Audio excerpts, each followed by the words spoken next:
Welcome to the Identipol QA2 demonstration. The Identipol QA2 is a quality assurance device for plastics testing, and I'm John Duncan, and I'll be showing you the basic features of this instrument in a simple short video. First of all, we're going to go into our software and we look at materials and we create a grade. So we add a new grade. I'm going to call this grade here test. I'm going to say that the material came from a well-known company, Dow for example. The material we're going to test is HDPE, and it's already identified HDPE as a semi-crystalline material, and I shall save that. I'm actually going to test a different grade in this demonstration. I'm just showing you how easy it is to create a grade, because we've already got some data on that and I want to show you the QA function.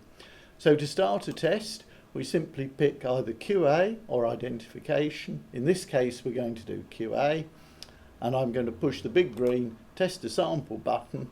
We've already identified a batch of material that we're going to test, which is this material here, and it's this grade 60200.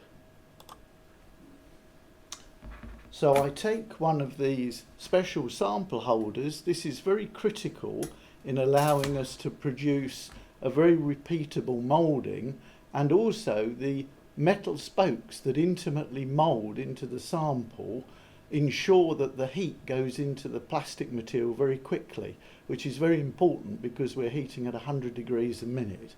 This is simply placed into the machine here. So the machine actually does the sample preparation as well as actually doing the test.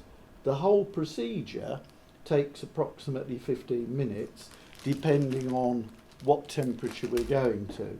So for a nylon material, for example, we might go to a higher temperature.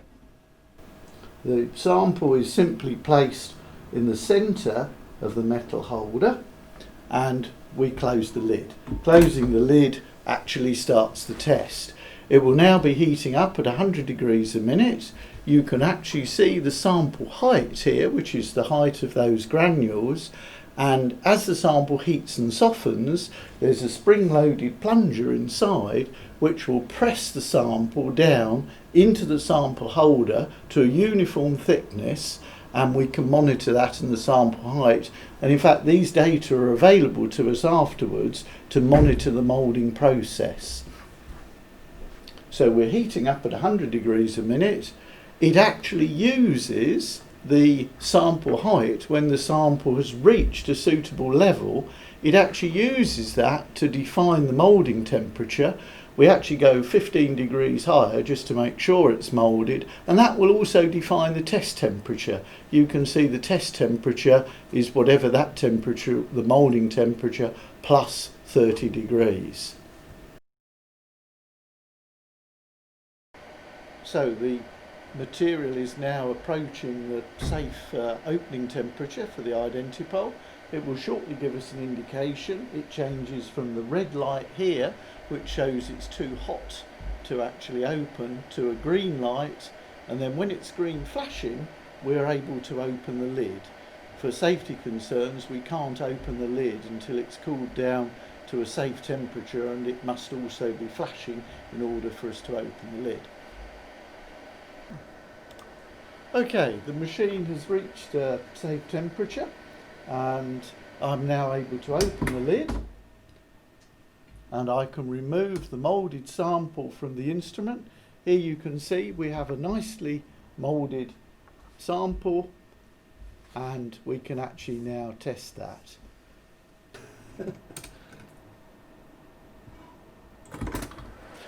The sample is now cooling to the test temperature. As we shut the lid, you can see there's a green light here. As soon as it reaches the start temperature, it will turn red. The red flashing indicates that it's heating. So the sample is now being heated up to the test temperature indicated above of 235 degrees. This was automatically determined by the moulding temperature, and we will now be able to see those data at the end of this test as it's cooled down.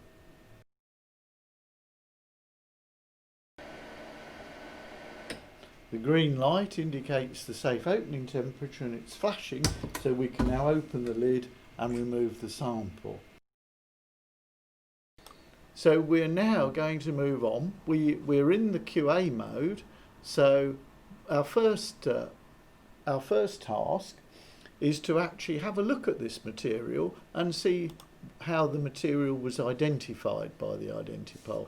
So we're in the identification tab, we're looking at identification details, and we're going to this test here. And this shows that the material has been correctly identified as HDPE, high density polyethylene. The basis of the match is we've actually found it's a semi-crystalline material, which it is. We were not able to measure the TG because it's well below room temperature, and this is just acknowledging that there was no TG seen.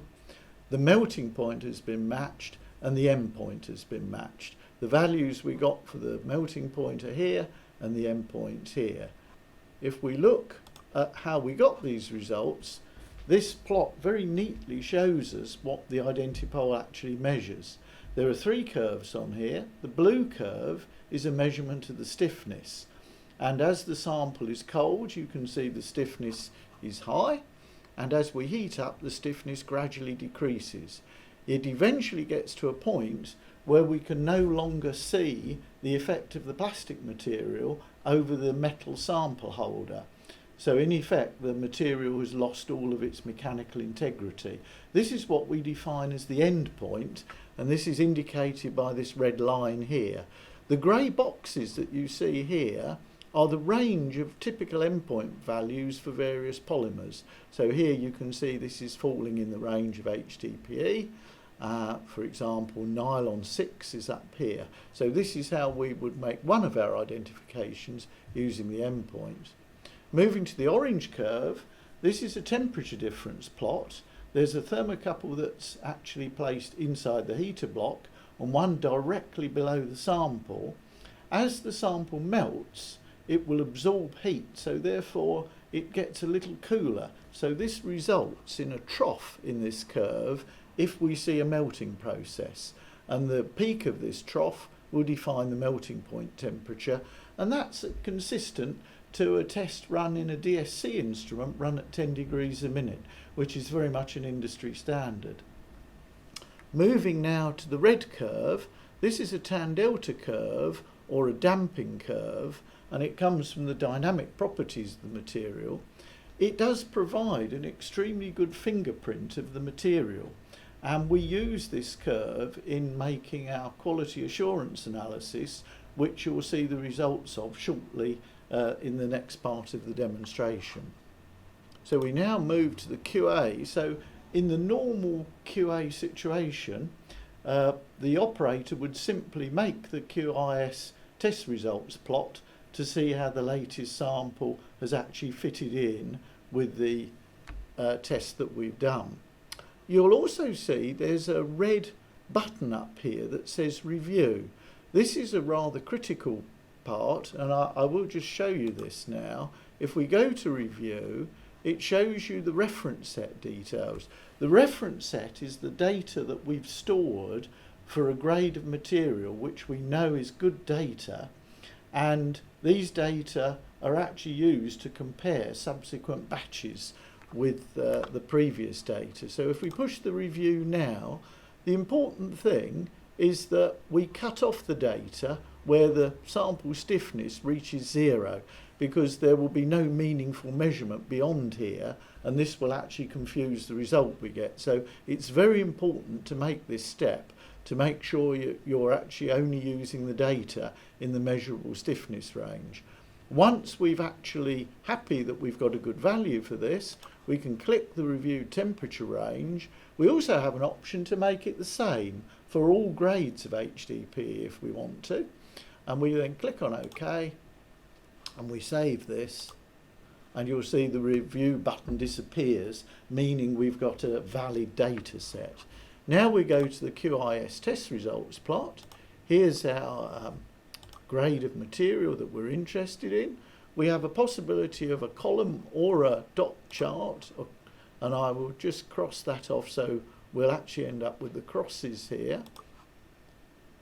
And what you see on this graph here are all of the results for each test we've measured, and you'll notice that there's a scale of 0 to 10, and there's a green band between 7 and 10. The green band between 7 and 10 means the material is acceptable.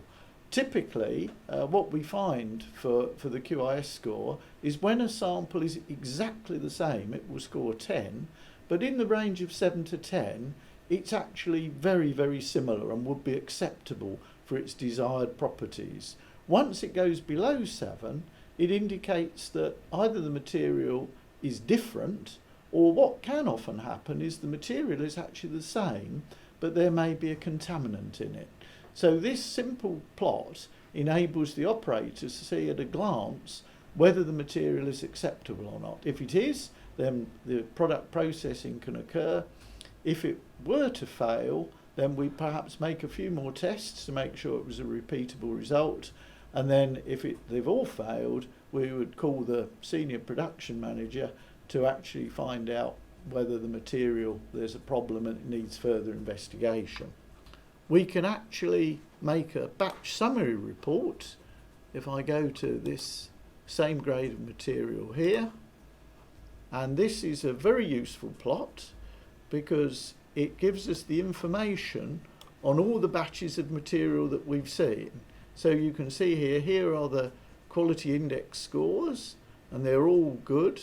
There's one batch here that was not so good, and we need to explore the reason for that. That was an earlier result. We also record all of the melting point temperatures. There are no glass transition temperatures for this material, and we record the endpoint temperatures. And so we're able at a glance to see the variation of properties batch to batch, and if we have a batch which is defective, this chart gives us the possibility to go to the supplier to say, this is what we've had in the past, and now we've got this different result. Can you please explain why this material is different? And we might have tried it in production and had problems with it, but now we've got strong evidence to suggest that the material truly is different from what it should be. For the customer of our products, we can issue a conformance certificate. So if we go to the grade of material and the batch that we're interested in, we can actually generate this conformance certificate, which would tell the customer that the batch of material that has been used to make his products conform with the previous grades we've tested, and it's within specification. So there's a traceable route for the customer that the material has been tested, and likewise you as the producer are covered that you've carried out tests on the material to satisfy the requirements. We also have the possibility to make a melt flow index report. The melt flow index is an optional extra in the software, and it's only valid for polyethylene and polypropylene materials. I don't actually have the MFI data for this batch we've just looked at, but I do have some MFI information for a previous batch, this HDPE black material. And because this measurement is obtained simultaneously with our normal test, it means that you can have an estimation of the MFI with no further testing necessary. It is only an estimation of the MFI because it doesn't work in the same way that a true melt flow index test works. But you'll see from these previous results we've measured here, here's a material with a melt flow index of 0.647, and we came up with a value of 0.64. This material is 0.41, we came up with a value of 0.37, and this material is 0.47, and we came up with a value of 0.46. So it actually gives you a very close indication of what the MFI value is without having to make a separate MFI test. As it is only an indication, we would recommend that if you got a value that was very different from what it was meant to be, then you should carry out a melt flow index test, because in all likelihood, if this material here, for example, if we measured another batch and it suddenly came out and said this value was 5, well, clearly it's very different from the 0.46 it's meant to be, but you might find that it actually has a value of 6 or 4. Because it's only an indication, it can't necessarily give you a totally accurate one, particularly if it's different from what you're expecting it to be. And therefore, we would recommend that you actually did a proper melt flow evaluation. But it will tell you that you've got some problem with this particular batch of material. Now that we've seen how the quality index score works, and we're comfortable that this can be used for checking the similarity of a material, there's a further feature we can do in identification. And if we go to the identification details and pick our material, here we can see that it was identified as HDPE. We also have the possibility to match grades. And if I click on the match grade button, you can see the particular batch I've picked says it matches one of 5 grades. So I actually have 5 reference sets of material for HDPE in my database. If I look at the grade matching details, you can now see that this batch, which is 60200, is a perfect match. It's a sort of close-ish match with BL3, but it is clearly different. It doesn't match my recyclate material at all. It's a very poor match with X123 material, and it's a 0 match with Y456. This is an incredibly powerful feature. Even with a lot of scientific equipment, it would be very difficult to actually take one batch of material and then say, right, how does that compare with each of the grades of material that I normally use in my production facility? Here, a simple 15-minute test and this analysis enables an instant check on what material you have, and therefore it could be that you've had a wrong delivery, it could be that there's been a mix-up, particularly if you're using recycled material and the recycled material is thought to be one grade and it's actually another. And here, this quick test will soon resolve those difficulties. Moving on to slightly more advanced things, we can actually look at the batch comparison or sample comparison, where we can take an individual sample and we can compare it across a range of all the materials we have. I'm going to select here a column chart. There we are. And what we see on this chart here, I've actually picked 5 different batches of material and I have 2 reference sets.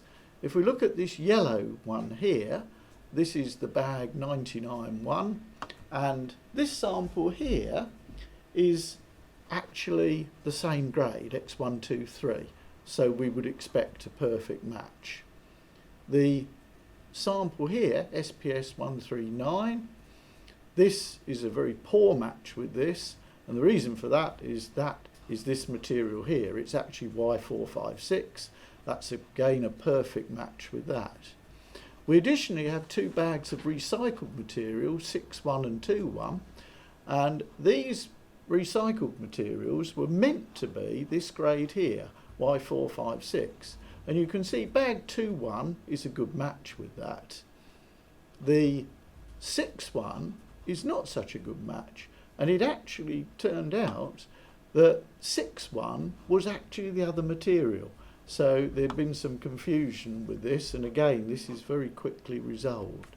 The red column on this chart is actually a failed component that dates from many years ago, and it's meant to have the same specification as this material here, but you can see it's actually a very poor match with all of these materials.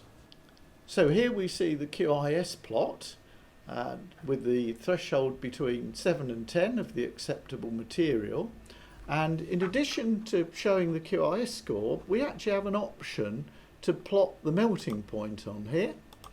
And just add the melting point, just rescale that a little, because sometimes the scaling, because the auto scaling brings it to use the best range. It's not always the clearest to see.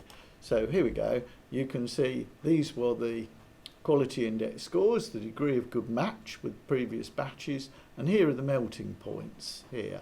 So again, you can immediately see if this one's a little bit low and the melting point's a little bit high, for example. You can sometimes see this correlation, sometimes not.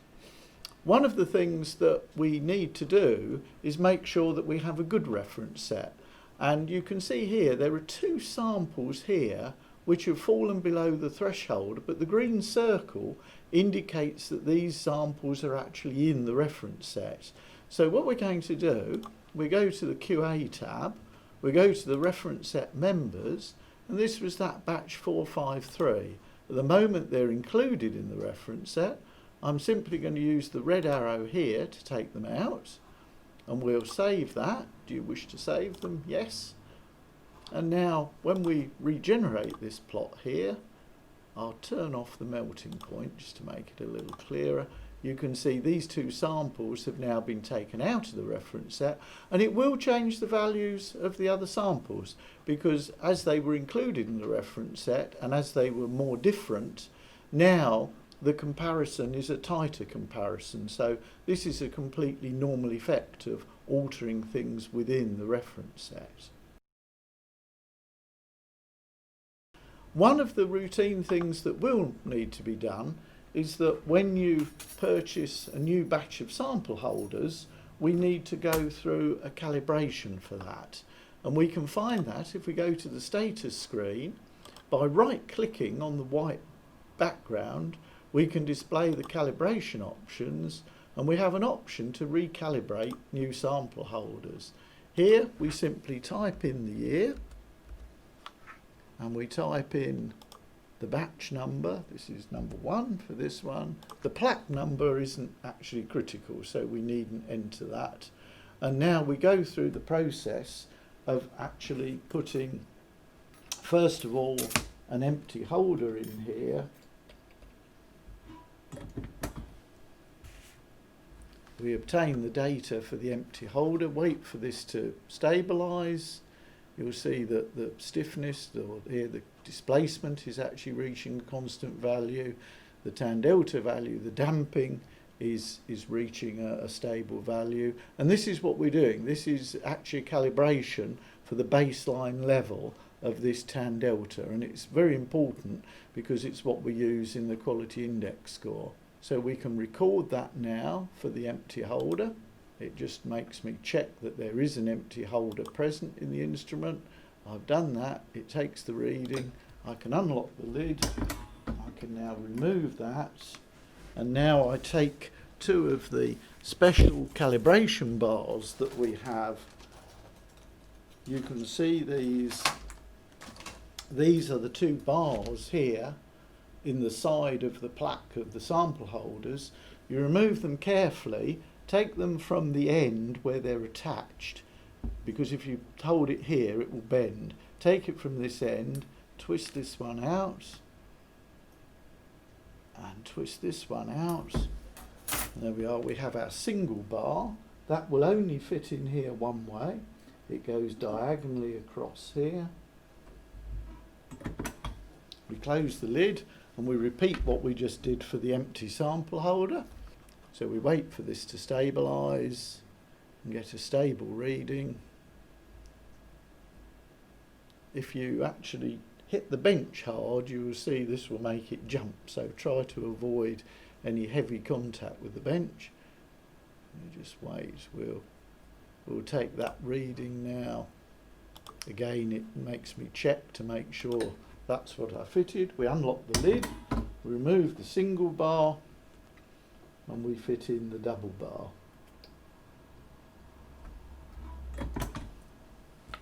And again we repeat that, we wait for that to stabilise, and then we take the reading, this time for the double bar. That's reaching a stable value, so we read that. And we should get a nice straight line. This is pretty good, so I would happily accept that as the calibration. We just remove that sample there. And you can compare the result with the previous one. and you can see it's extremely close. Previously we had 3.66 as an offset. Here we've got 376, and the slope, which is quite important, was 138 times 10 to the minus 13, and here it was 133. So that's a very similar result to what we had before. So I'm very happy with that. We just have one more thing to do, and that's we just check the free running. This is just used to let us see whether a sample holder is fitted in the machine. It's not actually part of the calibration. So that's a good value for that. We read that, and it's quite often this point is off of the straight line. That's not a problem. That's just giving us the threshold value for the motor free running. So I would now save those, and we've got a fully calibrated instrument for a new batch of sample holders. Going to more advanced analysis that we can do, it's possible to plot all of the raw data channels as we saw in the identification screen. For this, we go to the Analysis tab and Test Data Comparison. I pick Add Tests, and I'm going to pick here the samples that we ran recently. This 4 to 7 will be good, just so we've got enough samples to make a comparison. The default is to plot the sample tan delta, which is what we use for measuring the QIS score. So this is important. You'll see they generally follow a very similar trend, except at the end here. And remember, this is to do with the valid data range. If I change the x-axis to just the reference set data range, you'll see that now cuts off to here. And all of that extraneous data are removed, so that we're now only making a valid comparison. So this is how the QIS score is actually made on all of these individual data points. We can display the QIS values, and you can see the kind of variation. So the July 4 is a little bit low. By clicking on one of these, you can just display one sample. You can see that that's a slightly different shape, but it's still well within the acceptable range. We can also change the parameter that we're plotting. Delta T corrected is the melting point. This needs the fuller data range, so we go back to the endpoint plus offset. So here we can now see the melting point. We can blow this up a little bit so that we can zoom in, and you can see very consistent values of melting point. We can also plot the stiffness. So we pick here, we turn off the advanced, and it's a simpler list. Sample stiffness, there we are, and you can see the sample stiffness. The lower stiffness of this sample isn't necessarily a problem. It may just mean that that granule was maybe a little smaller than the others, which has affected the ultimate stiffness. One of the more advanced plots we can make is a linkage plot, which actually tells us a lot about how consistent our data are. It's a little harder to understand, but let me bring up the linkage plot here. I'm going to go to the advanced options here because I just want to show some specific features. I'm going to now select a range of tests. So we're going to do this like so. I've sorted on the grade name. So we're just putting the correct temperature range in.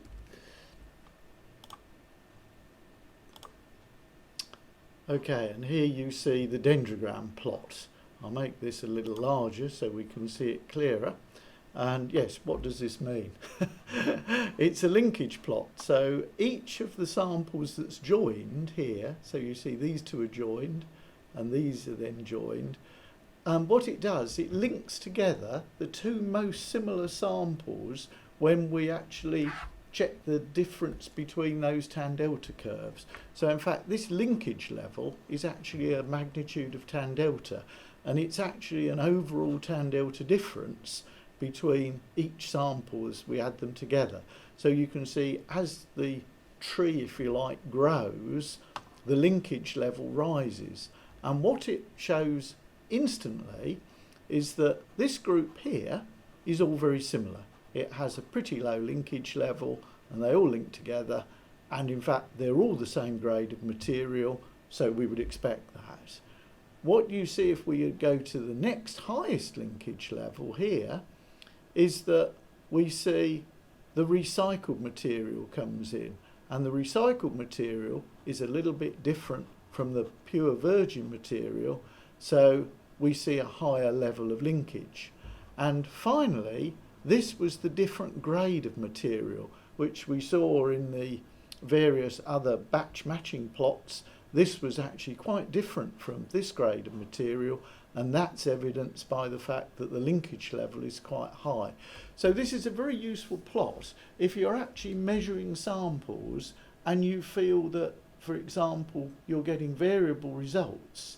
And what you can do by plotting all of those data on this plot, you can see if they fall into two families, because what we've often found with batches of material is that within the batch there's more than one type of granule. Sometimes you can see it in the form that the granules are actually different sizes or different shapes. Other times they look exactly the same, but when we actually test them we find that they're two species, and this can be that the manufacturer has actually mixed together two production batches, possibly to achieve better specification, or if one of them may have been slightly out of spec but causes no problems if it's mixed in at a certain percentage. However, the Identipol will detect the difference between one granule and the other. So this is a very useful plot for just instantly checking whether you would have two species of material, for example.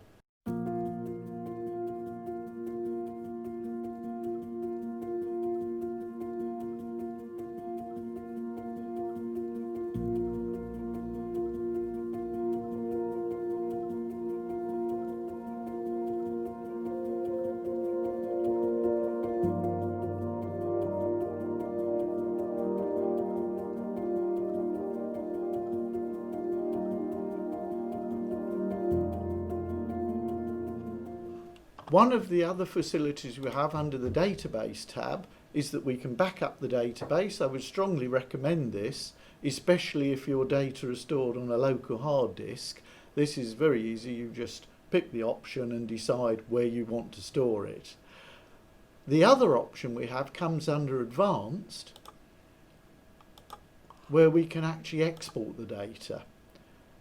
It is possible to transfer it to other Identipol bases. Most users only work with one database. This is more of a feature for us. But we can also export the data into Excel, and you are able to duplicate the plots that we have made in our own software. So here I'm just going to take these two files here and I'm going to export those. So we're going to choose the multiple file output because this is more useful, because this outputs each data channel into a CSV file, and it will do it for how many files. So for example, if you've exported the sample stiffness, it will do that for 5 samples if you actually exported 5 samples. Here we've just done 2. I normally send my data off to a folder that I've created called export, just off the main directory of my PC. Makes it easier to find them, and I'm going to select here the T3. This is important because T3 is the calibrated temperature range, and then we're going to have the sample stiffness, and we're going to have the sample tan delta, which are the data we use in the calibration plot, and we're going to have delta T corrected. So I'll export those. So here you see each of the CSV files for the data channels that we've exported. I'm going to open the delta T corrected and the T3. And you see here, these are now the data channels. This is the delta T, so this will give us the melting curve. Here it's plotted against T1. If we want the calibrated curve, we have to plot it against T3. So if I quickly go to T3, I'm just going to put here This is T3, this was sample 6, and this is T3 sample 7. I'm going to take these two columns of data, I'm going to paste them here, and then I'm going to take this column of data for sample 6,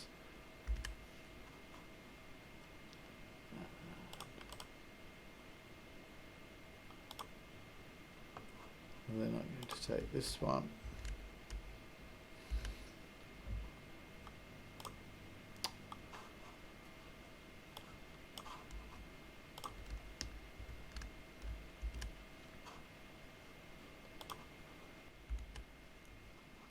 Okay, we can now plot each of these two results.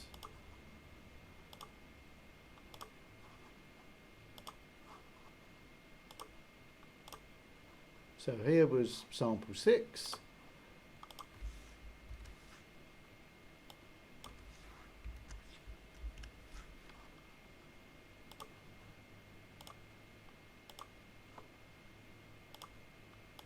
And there's sample 7. So you can see the melting point agrees very well, and if we want a legend on there, we can actually add the legend to that. There we are. So a little bit of Excel training along with the Identipol training. And you can see this then mirrors very much the graphs that we had in our software. So you're able to integrate results far more. If you have other data on these materials that you want to plot, you can integrate these data with it. Well, thank you very much for following our Identipol training course. We appreciate your time in looking at this. If you are an Identipol user, I wish you well in using it, and I hope this has given you a good insight into all the features that we have. And please don't feel alone. It's very easy for you to send us a database of your results, and we'd be more than happy to comment on your data and help you get a good feeling for what you should be measuring. So thank you very much for your attention, and I look forward to hearing from you soon. Goodbye.